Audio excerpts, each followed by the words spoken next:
Bonjour à tous, je suis Eva Ledemé, spécialiste en gestion du stress et des émotions, et je vous partage ici mes conseils bien-être et de santé psychologique.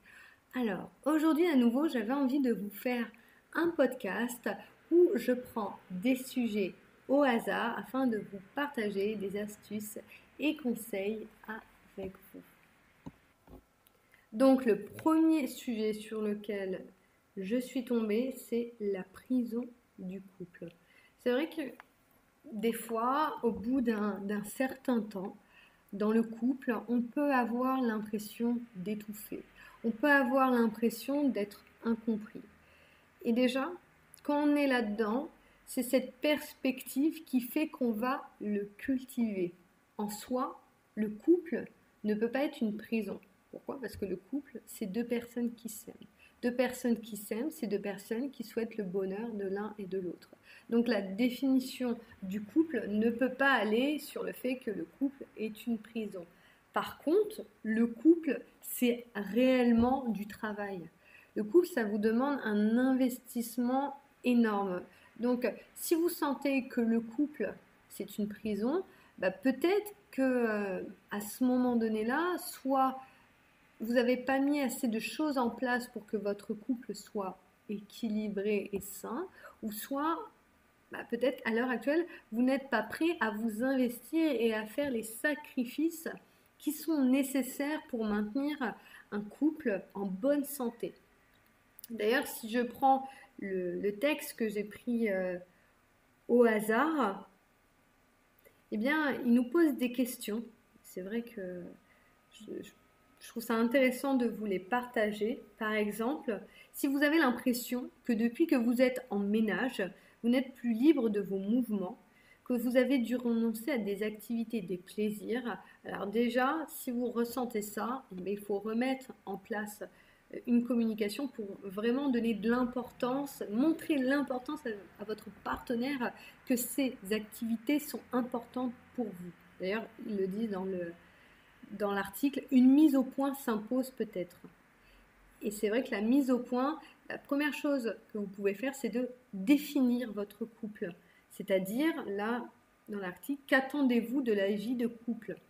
Et ça, on ne se pose pas souvent cette question avant de se mettre en couple. Pourtant, c'est primordial. Quel type de partenaire je souhaiterais avoir? Quel type de personnalité, valeur j'aimerais voir dans mon partenaire? C'est des trucs, on va penser souvent au caractère physique. Oui, j'aime une personne qui est blonde, aux yeux bleus. Mais ça, c'est des caractères qui, en soi, dans le couple, c'est pas ce qui est le plus important. Parce que la personne à vos côtés et les yeux bleus, ou soit blond ou brun, ça va pas vous apporter du bonheur dans la complicité, dans le partage que doit amener le couple. Donc, se définir concrètement qu'est-ce que vous voulez dans l'autre partenaire, quel type de personnalité pourrait vous correspondre, quel type de valeurs sont importantes pour vous, quels sont aussi définir bien vos besoins dans le couple pour savoir si cette personne peut aussi les satisfaire. Parce qu'on a beaucoup de besoins dans le fait où, moi par exemple, j'ai besoin, et c'est ce que j'ai avec mon partenaire, d'avoir une personne qui puisse m'écouter, qui puisse se remettre en question, et aussi une des valeurs qui est vraiment très très importante pour moi, c'est le fait de respecter l'autre, respecter son espace, respecter son travail, respecter ce qu'il aime faire. Et c'est ce que j'ai trouvé dans mon partenaire, mais moi, avant de rencontrer mon partenaire, je l'ai vraiment fait, cette définition de la personne idéale. Et à nouveau, quand je dis la personne idéale, on va très rapidement sur les traits physiques, on va beaucoup plus sur les traits de la personnalité profonde. Bon, je vous propose à nouveau de faire un nouveau sujet. Je vais essayer de ne pas retomber sur des sujets que j'ai déjà traités avant. Apprendre à dire non. Alors ça, c'est un grand classique. Dans l'affirmation de soi, on va apprendre deux choses. On va apprendre à demander de l'aide, déjà, et apprendre à dire non. Je dirais que apprendre à demander de l'aide, c'est une étape qui est avant d'apprendre à dire non. Parce que souvent, quand on a du mal à dire non, on a souvent du mal à demander de l'aide, à dire quand il y a quelque chose qui ne va pas. Donc j'irai plus dans ce sens-là avant eh bien d'apprendre à la personne comment dire non. Parce que finalement, une fois qu'on apprend à dire ce que l'on veut, eh bien on va arriver plus simplement à dire non. Parce que le non, vous aurez beaucoup moins besoin de le dire. Savoir ce que l'on veut et apprendre à dire ce que l'on veut et ce que l'on souhaite. Et quand vous allez déjà dans ce chemin, ça va être beaucoup plus simple et vous allez moins faire face à des situations où vous n'allez pas arriver à dire non. Après, dans le savoir dire non, ce que je conseille vraiment très souvent en accompagnement, c'est que quand vous dites non, vous n'êtes pas obligé de dire non à toute la demande. Vous pouvez dire non qu'à, par exemple, 50% de la demande. Ça peut être si, je ne sais pas, votre patron vous demande est-ce que ce soir tu peux finir plus tard pour rendre tel dossier. Vous pouvez dire écoute, ce soir je dois rentrer pour retrouver parce que je dois chercher mes enfants à l'école par exemple, mais ce que je te propose c'est que je vais travailler à la maison et tu l'auras peut-être demain matin. Donc là vous allez répondre pas forcément non à 100% de la demande. Et ça, c'est une belle nuance qui permet de vous aider à savoir dire non. Donc dire non qu'à 50% de la demande et oui à l'autre pourcent de la demande. En fait, c'est simplement adapter la réponse à vos besoins. Je vais essayer à nouveau un autre sujet. Je mets sur cette page. Tac, tac. Dévorer, être dévoré par le temps. Alors la gestion du temps, moi je le vois aujourd'hui en tant qu'entrepreneur. Par exemple, là, je suis en train de faire ce podcast et je suis en même temps en direct sur Instagram pour pouvoir faire profiter les personnes qui m'écoutent aussi de ce podcast. Donc ce que je veux dire dans le fait que votre temps est important, c'est que votre temps c'est même une richesse.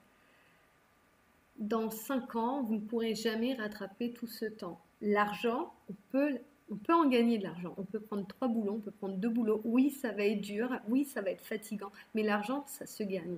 Le temps, une fois que c'est perdu, on ne peut absolument pas revenir en arrière. Déjà, quand vous prenez conscience que votre temps est une vraie richesse, vous allez être plus, on va dire, vigilant sur comment vous allez donner votre temps. Moi, par exemple, je fais attention que mon temps soit vraiment utile pour les autres. Si ça fait longtemps que vous me suivez, vous savez que j'aime beaucoup mettre en avant des contents, des contenus, des posts pour vous aider, pour vous donner des conseils. Donc pour moi, ça c'est utile. Pour moi, ça a beaucoup de sens. Donc quand vous vous rendez compte que votre temps est précieux, votre temps, il va entre guillemets vous servir à vous et à votre bonheur. Donc prendre conscience que votre temps c'est votre plus grande richesse, eh bien c'est tout d'un coup avoir un autre regard sur comment vous l'utilisez. Donc ça c'est bien un conseil que je vous donnerai sur les personnes qui sentent qu'ils sont surchargées. Eh bien même si vous êtes surchargé, c'est votre vie, vous n'en avez qu'une et toutes les secondes qui passent sont irrattrapables. Sur un autre sujet, voilà, sur le sujet que j'ai là, juste au-dessus, c'est un grand classique, le regard des autres. Alors, le regard des autres, on l'a tous, cette problématique, globalement, il y a tous à un moment donné où on s'inquiète de comment on va être vu, on s'inquiète de comment on va juger notre travail, nos actions, nos choix.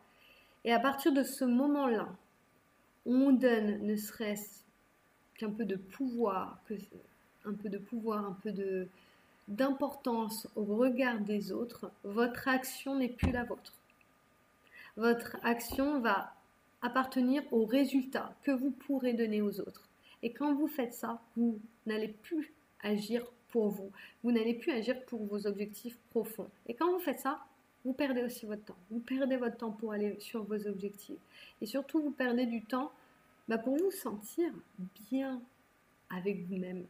Pour sentir que ce que vous faites de toute manière, tout ce que vous ferez aura toujours plus de sens pour vous que pour les autres. Pour la simple et bonne raison que c'est très rare une personne qui peut vraiment vous comprendre, qui peut comprendre l'objectif profond pour lequel vous faites ces actions au quotidien. Moi, je sais que très rares sont les personnes qui peuvent comprendre ma passion pour la santé psychologique, le bien-être, la gestion des émotions et du stress. Et c'est normal parce que moi, j'ai cette capacité à, à utiliser les outils de programmation neurolinguistique, d'analyse transactionnelle très naturellement. Et ça, c'est pas une compétence qu'a tout le monde. Moi, par exemple, mon partenaire, il est très fort dans tout ce qui est finance et chiffres. Et moi, c'est pas du tout mon truc. Donc forcément, je ne comprendrai jamais 100% son travail et lui, il ne pourra jamais comprendre à 100% mon travail. Et c'est très bien comme ça. Mais à partir de ce temps-là où vous vous dites, ok, bah, le regard des autres, de toute manière, il est imperméable à moi, juste par le fait qu'on ne pourra jamais à 100% me comprendre. Et ça, c'est une réalité. Et vous, je pense qui m'écoutez, vous vous en rendez compte, bah, je peux vous dire que vous allez vraiment vous libérer. Bon, allez, encore une dernière, un dernier sujet que je prends au hasard. Soignez votre perfectionnisme. Ça, c'est un sujet qui me plaît beaucoup. Le perfectionnisme, moi par exemple, j'ai été une ancienne perfectionniste. D'ailleurs, je préfère dire que je suis une perfectionniste à mi-temps. Un des points que j'avais dit dernièrement sur le sujet du perfectionnisme, c'est que malheureusement, quand on est dans le perfectionnisme, on perd son naturel et son authenticité. Et quand on perd son naturel et son authenticité, ben on perd du charme pour les personnes en face de nous. Parce que tout le monde comprend quand on n'est pas 100% nous-mêmes. Même si on est habitué que les personnes, par exemple au travail, ne nous montrent pas toute notre personnalité, chaque humain sent, même si c'est inconscient, si c'est quelque chose qui n'est pas naturel ou non. Moi, je sais que j'arrive très facilement à créer un environnement de confiance avec les personnes que j'accompagne juste par le fait qu'elles sentent que je suis vraiment sincère et transparente dans ce que je dis. Donc, le perfectionnisme, c'est bien d'avoir un peu de perfectionnisme parce qu'on veut bien faire les choses, on veut faire les choses de manière correcte, on veut faire des choses qui sont belles, on veut faire des choses de qualité, c'est bien. Mais quand on va dans un excès de perfectionnisme, on va perdre cette petite étincelle et ce charme qui fait que c'est vous et cette originalité, et c'est quand même quelque chose d'hyper précieux. Bah écoutez, c'est un plaisir à nouveau de faire ce podcast improvisé. Et ce que je vous propose, c'est que si vous le souhaitez, vous pouvez vous abonner à ma chaîne Spotify ou Deezer. Vous pouvez aussi retrouver tous mes contenus. Je suis partout normalement, principalement sur Instagram et Facebook, mais je suis aussi sur LinkedIn, TikTok et YouTube. Vous avez simplement à taper mon nom, Eva Ledemey, que vous retrouvez dans le titre de ce podcast. Et aussi, si vous voulez avoir des renseignements sur mon accompagnement, n'hésitez pas à m'envoyer un message. Vous allez trouver tous mes coordonnées ou simplement sur mes réseaux sociaux pour venir me parler. Merci à tous de votre écoute et je vous dis à bientôt.